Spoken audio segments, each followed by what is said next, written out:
Welcome to satellite car care. நம்மளோட Ford Aspire வண்டி வந்திருக்கு. இந்த வண்டியில் கஸ்டமர் கம்ப்ளைண்ட் என்னென்னு பார்த்தீங்கன்னா, கேபினுக்குள்ளே தண்ணி வருதுன்றது கம்ப்ளைண்ட். இந்த ஏரியாவில் பேக்கில் நம்ம சீட்டில் பேக் சீட்லேருந்து கீழே கால் வைப்பாங்களா, இந்த ஏரியாலாம் தண்ணி வருதுன்றது அவரோட கம்ப்ளைண்ட்டு. ஸோ நம்ம எங்கெல்லாம் தண்ணி இருக்குதுன்னு சொல்லிட்டு இந்த மேட்டை வந்து ரிமூவ் பண்ணோம். இந்த மேட் ரிமூவ் பண்ணி பார்த்ததில் ஃப்ரண்ட்லேயும் தண்ணி இருந்தது, இந்த சைடு ஃப்ரண்ட்லேயும் தண்ணி இருந்தது.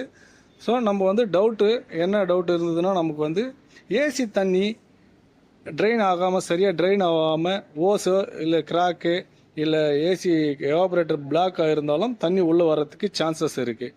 நம்ம அதை வந்து செக் பண்ணதில் பார்த்தீங்கன்னா அது ப்ராப்பராக இருந்தது, ஏசி தண்ணி ட்ரெயின் ஓஸு ப்ராப்பராக இருந்தது.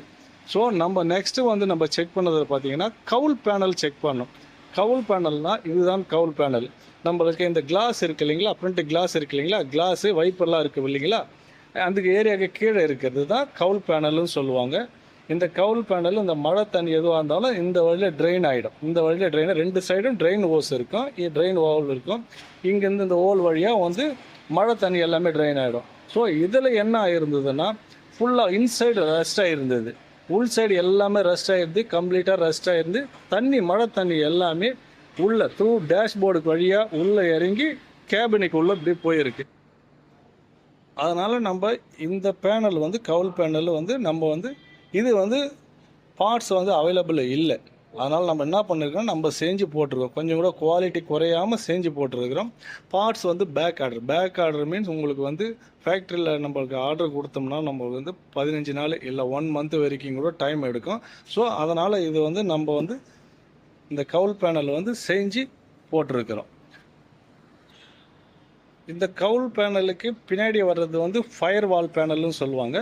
இந்த ஃபயர் வால் பேனல்லையும் ரஸ்ட் இருந்தது, இது நீங்கள் பார்த்தீங்கன்னா தெரியும், அந்த ஏரியாலாம் ரஸ்ட் இருந்தது. நம்ம வெல்டு பண்ணி பேஸ்ட்டு போட்டு வச்சுருக்கோம். இப்போ வந்து நெக்ஸ்ட்டு வந்து நம்ம இதை வந்து ப்ராப்பராக பெயிண்ட் அடிச்சிடுவோம், இதெல்லாம் பெயிண்ட் அடிச்சிடுவோம்.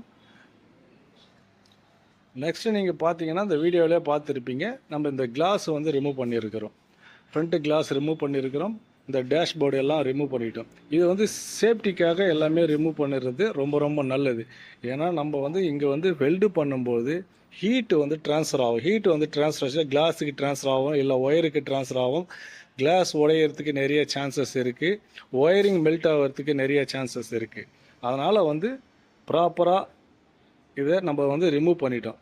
நிறைய ஒர்க் ஷாப்பில் என்ன பண்ணுவாங்கன்னா இதை வந்து ரிமூவ் பண்ண மாட்டாங்க, அது வந்து ரொம்ப ரொம்ப தவறு. அது வந்து சேஃப்டிக்காக, ஏன்னா இப்போ உங்களுக்கு வந்து இஷ்யூ வரலனாலும் உங்களுக்கு வந்து ஃப்யூச்சரில் வந்து ப்ராப்ளம் வர்றதுக்கு சான்சஸ் இருக்குது, ஒயரிங் மெல்ட் ஆகிறதுக்கு சான்சஸ் இருக்குது.